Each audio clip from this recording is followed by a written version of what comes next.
Bismillahirrahmanirrahim. Assalamualaikum warahmatullahi wabarakatuh. Anda bersama dengan saya dalam Tijarah, program Cakna Kewangan Islam anda. Baiklah, duit kutu sememangnya bukan sesuatu yang asing pada hari ini. Aktiviti tradisional ini giat dijalankan dari zaman nenek moyang kita suatu masa dahulu kerana konsepnya yang dibuat untuk menggalakkan simpanan wang. Zaman berubah zaman, aktiviti kutu ini kemudiannya berubah daripada pengumpulan duit kepada perolehan barangan lain seperti emas selaku barangan ribawi yang tertakluk padanya pelbagai syarat atas transaksi yang dilakukan. Adakah kutu emas ini dibenarkan dalam Islam? Dan wujudkah sebarang isu syariah dalam menjalankan aktiviti kutu emas ini? Namun begitu, perlu diingat sebarang aktiviti kutu yang berasaskan pelaburan dan perniagaan yang dianjurkan oleh syarikat adalah tidak dibenarkan dalam Undang-Undang Malaysia di bawah Akta Larangan Kumpulan Wang Kutu 1971. Dan bagi merungkai segala persoalan dari segi syariah, kita jemput ke Tijarah Ustaz Engku Ahmad Fazil Engku Ali selaku pakar keuangan Islam yang juga ahli jawatan kuasa Perundingan Hukum Syarak Negeri Pahang. Assalamualaikum Ustaz. Waalaikumsalam warahmatullahi wabarakatuh. Ustaz, apa khabar, sihat? Baik, alhamdulillah sihat. Baiklah, Ustaz, menurut Prof. Madya Dr. Azman Muhammad Nur, selaku Profesor Madya di Institut Perbankan dan Keuangan Islam, Universiti Islam Antarabangsa Malaysia, budaya bermain kutu ni bukan sahaja tumbuh dalam masyarakat Melayu, namun ia merupakan amalan sebahagian Islam, khususnya wanita di Timur Tengah. Ustaz, pada dasarnya, adakah aktiviti kutu ini dibenarkan dalam Islam, Ustaz? Baik, bismillahirrahmanirrahim. Alhamdulillahirabbil alamin. Wassalatu wassalamu ala sayyidina Muhammad wa ala alihi wa sahbihi ajma'in. Rabbi shrah li sadri wa yassir li amri wahlul 'uqdatam min lisani yafqahu qawli, amma ba'd. Berkaitan dengan soalan, pada dasarnya adakah aktiviti kutu ini dibenarkan atau tidak di dalam Islam? Ada dua kaedah asas yang kita perlu fahami. Kaedah yang pertama adalah al-aslu fil asya'i al-ibahatu. Asal hukum dalam setiap perkara-perkara itu dianggap ibahah, dibenarkan. The original position is permissibility, dianggap dibenarkan. Tapi tentulah original position ini boleh berubah apabila ada dalil, ada bukti, ada fakta yang menunjukkan sebaliknya. Lalu kita pergi kepada kaedah yang kedua, iaitu al-hukmu ala syai'in far'un an tasawwurihi. Menghukumkan ke atas sesuatu perkara, apa hukumnya? Contohnya dalam isu kutu emas ini, adakah dibenarkan atau diharamkan? Itu adalah cabang daripada kita memahami terlebih dahulu apa yang dikatakan kutu emas itu. Jadi berdasarkan dua kaedah ini, kita pergi kepada yang dikatakan kutu emas ini. Kutu itu sendiri apa dia? Kadang-kadang orang buat jenaka bila ditanya apa hukum main kutu, dia kata, oh tak boleh, kerana kutu tu serangga yang kotor, tak boleh main. Itu bukan itu yang dia maksudkan. Yang dia maksudkan main kutu ini adalah yang mana sekumpulan orang, katakanlah 10 orang, masing-masing menyumbangkan sejumlah wang, yang mana yang terkumpul itu akan diberikan kepada setiap ahli mengikut giliran. Jadi katakanlah 10 orang satu bulan menyumbang RM1,000, berarti mereka mengumpulkan RM10,000 pada bulan yang pertama, diberikan pada A. Jadi A dapat RM10,000. Tapi bulan seterusnya sehingga 10 bulan, iaitu masih diteruskan aktiviti yang sama, sehinggalah setiap ahli mendapat RM10,000 pada bulan yang berbeza. Jadi itu nak ditakyifkan, nak dinilai, nak dianalisis sebagai apa? Kita boleh lihat itu adalah sebagai saling berhutang ataupun membantu, masing-masing mengumpul duit untuk membantu dalam bentuk hutang. Jadi asalnya dibolehkan. Ustaz, apakah sebenarnya perkara yang perlu dititik beratkan oleh para peserta sebelum mereka ni terlibat dengan aktiviti kutu ni, Ustaz? Baik, kalau daripada segi syariat, of course lah dia kena ambil berat daripada sudut syariat compliant. Dan kalau daripada segi undang-undang, dia perlu pastikan bahawa cara mereka melaksanakan kutu itu tidak menjadi satu kesalahan, sebagaimana akta yang disebutkan tadi, Akta Larangan Kumpulan Wang Kutu 1971 Seksyen 3 ada menjadikan satu kesalahan aktiviti kutu yang dijalankan sebagai satu perniagaan yang dipromosikan sebagai satu perniagaan. Jadi dari segi undang-undang itu dia kena pastikan adakah ini hanya tolong-menolong sesama kawan-kawan, sesama saudara mara ataupun sudah masuk dalam kesalahan undang-undang. Dari segi syariat kena pastikan dia faham bahawa aktiviti kutu ini adalah mereka saling membantu untuk memberi hutang kepada satu orang pada satu masa. Itu konsepnya. Jadi oleh kerana ianya hutang, orang yang mendapat hutang, dia perlu bayar setiap bulan. Kerana once dia dah dapat giliran dia, sebelum dia dapat giliran, apa yang dia bayar itu adalah sumbangan dia untuk membantu orang lain dapat hutang. Nah, tetapi selepas dia dapat giliran, apa yang dia bayar itu sebenarnya adalah pembayaran balik hutang. Kerana konsep hutang, kalau tidak dihalalkan oleh tuan yang memberi hutang, maka orang yang berhutang wajib melangsaikan bayaran hutang tersebut. Okay. Cuma sebagai faktor tambahan, reliability of the participant juga pentinglah. Kalau kita hutang biasa one to one pun, kalau orang tu jenis tak bayar hutang, kita terpaksa tanggung risiko itu. Ustaz, kalau hari ini kan kita dapat lihat berlaku inovasi terhadap aktiviti kutu tau, di mana kutu duit yang giat dijalankan suatu masa dulu telah berpindah kepada kutu emas pula. Namun begitu, emas ni merupakan barangan ribawi an-nuqud yang mana terikat padanya beberapa syarat khusus jual beli, seperti berlaku takabud iaitu penyerahan tangan ke tangan ketika transaksi sebelum pihak penjual dan pembeli berpisah daripada majlis akad tersebut. Okey Ustaz, adakah kutu emas ini dibenarkan dalam Islam dan apakah pandangan Ustaz terhadap perkara ini?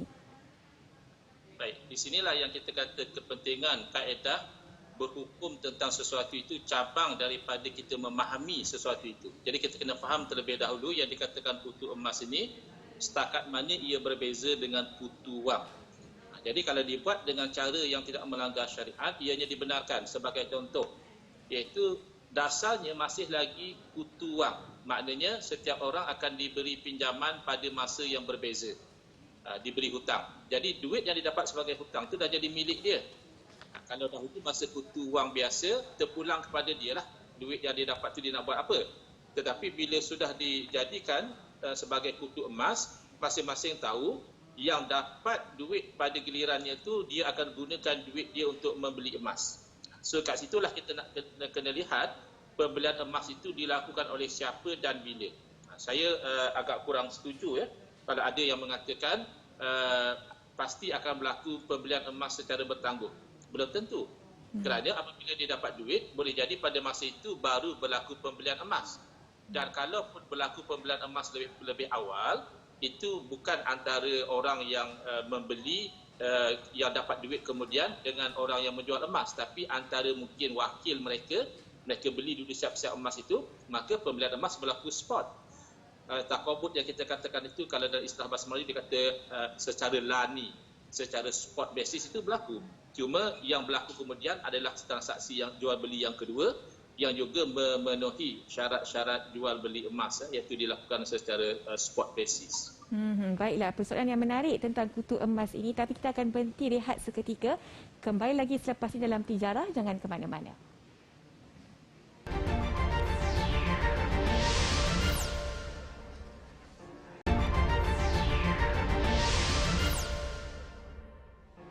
Bertemu kembali dalam Tijarah. Kita masih lagi bersama dengan Ustaz Engku Ahmad Fazil Engku Ali membicarakan tentang kutu emas. Baiklah, Ustaz, harga emas kalau kita lihat berubah-ubah sepanjang tahun. Jika aktiviti kutu emas ini dilakukan bersandarkan nilai mahupun jumlah emas tersebut, pastinya akan berlaku ketidakadilan dan wujud unsur perjudian terhadap jumlah emas yang diterima atas sesuatu nilai itu. Apakah komen Ustaz? Baik, saya lihat seseorang yang ingin menetapkan hukum syarak, terutamanya terhadap sesuatu inovasi yang baru, mereka perlu mempunyai clarity of the mind, perlu mempunyai minda yang jelas supaya sedikit perubahan masih tidak melarikan analisis asas mereka. Sekarang ini kalau kita lihat kepada turun naik harga emas, tidak semestinya menjadikan aktiviti kutu emas ini satu perjudian, kerana turun naik harga emas ini berlaku dalam keadaan luar daripada aktiviti kutu juga. Orang yang menangguh untuk membeli emas daripada bulan ini, dia decide untuk beli pada bulan hadapan, dia menanggung risiko turun naik tersebut. Kalau harga naik, dia rugi. Dia dapat jumlah emas yang sedikit. Kalau harga turun, dia untung. Dia akan dapat jumlah emas yang banyak. Jadi dia turun naik emas ini tidak menjadikan kutu emas itu satu perjudian. Jadi kita akan lihat ada dua kemungkinan. Pertama, kemungkinan memang kalau dapat katakan 10,000, okey, tengoklah harga emas pada masa itu banyak mana dia dapat. Memang itu nasib yang biasa dialami oleh pembeli emas. Dia bukan perjudian. Perjudian is a zero sum game, yang mana ada orang yang akan rugi, ada orang akan menang atas kerugian orang lain mengikut nasib. Itu kan perjudian. Padahal itu tidak berlaku dalam turun naik harga emas. Atau boleh jadi mereka membuat keputusan untuk lock the price. Mereka deal dengan penjual emas tertentu bahawa dalam tempoh 10 bulan ini kami akan membeli setiap bulan sejumlah emas, tapi kami nak lock the price dari awal, bahawa kami hanya akan membeli pada harga tertentu regardless of the market price, dan itu juga boleh dilakukan. Either way, saya tidak bersetuju kalau dikatakan oleh kerana harga emas itu boleh turun naik, maka aktiviti kutu emas ini automatik menjadi aktiviti perjudian. Itu tidak benar. Wallahualam. Baiklah, jelas jawapan daripada Ustaz. Tapi Ustaz, untuk aktiviti kutu emas ini kan pastinya ibu kutu atau penganjur akan membeli terlebih dahulu emas tersebut menggunakan wang yang dibayar oleh setiap peserta sebelum memberikannya kepada peserta yang bakal menerimanya ikut giliran. Berdasarkan situasi tersebut, bukankah ia akan menimbulkan isu syariah, iaitu gabungan kontrak buy wasalaf atau jual beli dan memberi pinjaman, lebih-lebih lagi jika ibu kutu itu terlibat sama dalam aktiviti kutu tersebut. Pandangan Ustaz terhadap perkara ini, dan mampukah kutu emas ini sebenarnya diharuskan? Baik. Kalau melihat purely under syariah punya pertimbangan, kita ketepikan pertimbangan undang-undang, memang saya lihat kutu emas ini boleh dibenarkan. Kerana semata-mata ibu kutu atau penganjur kutu itu membeli emas terlebih dahulu, tidak menjadikannya baik wasalaf. Kerana baik wasalaf adalah misalnya satu orang dia kata, okey, saya bagi pinjam kepada kamu duit sebanyak ini dengan syarat kamu jualkan kepada saya ini, ataupun sebaliknya.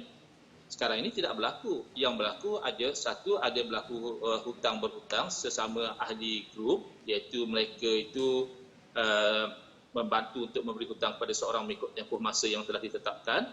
Tetapi baik adalah sesuatu yang detached asalnya, sesuatu yang tidak berkait dengan salaf tersebut, yang dilakukan oleh wakil kepada kumpulan dengan penjual emas. Jadi hatta kalau penjual emas turut serta pun dalam kumpulan tersebut, masih lagi dia merupakan two separate contracts. Yang salah, dia akan berlaku tanpa membeli emas ataupun dengan membeli emas, dan penjualan emas itu hanya akan berlaku apabila pihak yang membeli bersetuju untuk membeli dan membayar harga berlian emas. Saya tidak nampak di situ berlakunya apa yang didakwa baik wasalah dalam arrangement kutu emas tersebut, dan oleh itu dari segi syariah saya nampak ianya boleh dibenarkan. Baik, jelas Ustaz. Okey Ustaz, tak lain tak bukan kan tujuan utama kutu emas ni adalah untuk kita beli emas, dan setiap peserta akan peroleh emas tersebut. Adakah wujud syubhat atau keraguan bila mana jual beli emas dilakukan secara bertangguh sama ada pada bayaran maupun serahan emas? Pandangan Ustaz terhadap perkara ini bagaimana? Baik, yang saya lihat adalah is a question of fact. Adakah berlaku atau tidak berlaku demikian? Sebab kita tahu question of law-nya, pembelian emas tidak boleh secara bertangguh. Kedua-duanya kena diserah.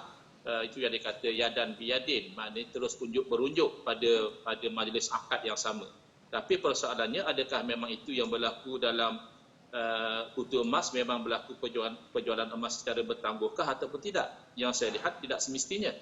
Kerana once seseorang itu telah menjadi orang yang berhak mendapat duit yang terkumpul menjadi milik dia boleh mewakilkan kepada salah seorang daripada mereka, okey, kamu beli emas daripada penjual emas. Jadi pembelian itu berlaku on spot basis. Ianya tidak berlaku dalam bentuk yang didakwa sebagai pembelian emas secara bertangguh. Saya tidak nampak berlaku demikian. Soal selepas dibeli diserahkan kemudian kepada orang yang mempunyai, itu tidak ada masalah, kerana memang wakil membeli tidak disyaratkan selepas beli terus serah. Yang disyaratkan mesti spot adalah pertukaran harga beli dan emas itu kena berlaku secara spot basis, dan itu memang sangat mudah dilakukan. Jadi kena fahamlah mereka yang melakukan kutu emas ni kena aware of the syariah requirements untuk memastikan tidak berlaku sebarang pelanggaran syariah. Baik, terima kasih Ustaz di atas penjelasan tersebut. Kita akan berhenti rehat seketika. Kembali lagi selepas ini dalam Tijarah, jangan ke mana-mana.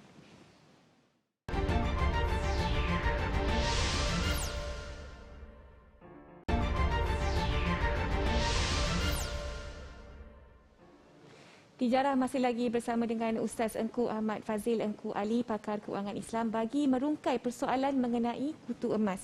Baiklah, Ustaz, sebelum kita membuat kesimpulan daripada perbincangan kita mengenai isu kutu emas ini, adakah wajar atau tidak kita berjual beli dalam kutu emas, Ustaz? Baik, dia ada dua pertimbangan di situ. Kewajaran daripada sudut kepatuhan syariah, dan yang kedua kewajaran daripada sudut risiko dan juga perniagaan. Kalau daripada sudut syariah, selagi mana aktiviti itu patuh syariah, saya lihat ia wajar kerana ia ada elemen ta'awun, bantu-membantu. Dia bezanya kutu emas dengan kutu biasa ialah kutu biasa selepas dapat duit nak beli apa terpulang kepada ahli tersebut.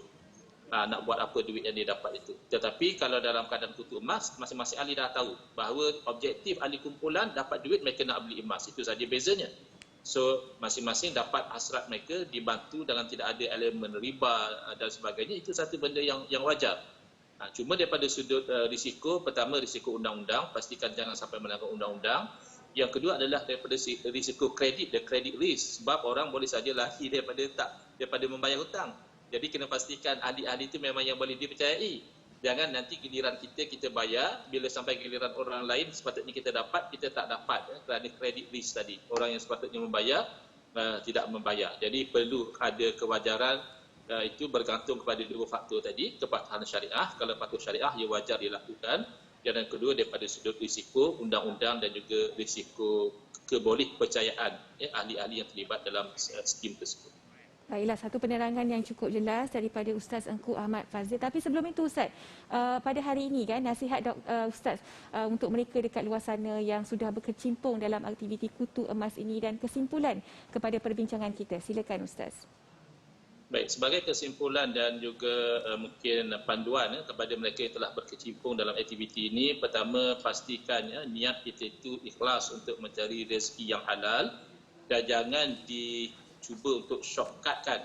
Dia banyak aktiviti yang asalnya patuh syariah seperti MLM misalnya, dia boleh jadi tak patuh syariah kerana orang yang menjalankan itu cuba shortcut, dia cuba create something else. Jadi shortcut tu ada risiko short circuit, dia terus jadi tidak patuh syariah.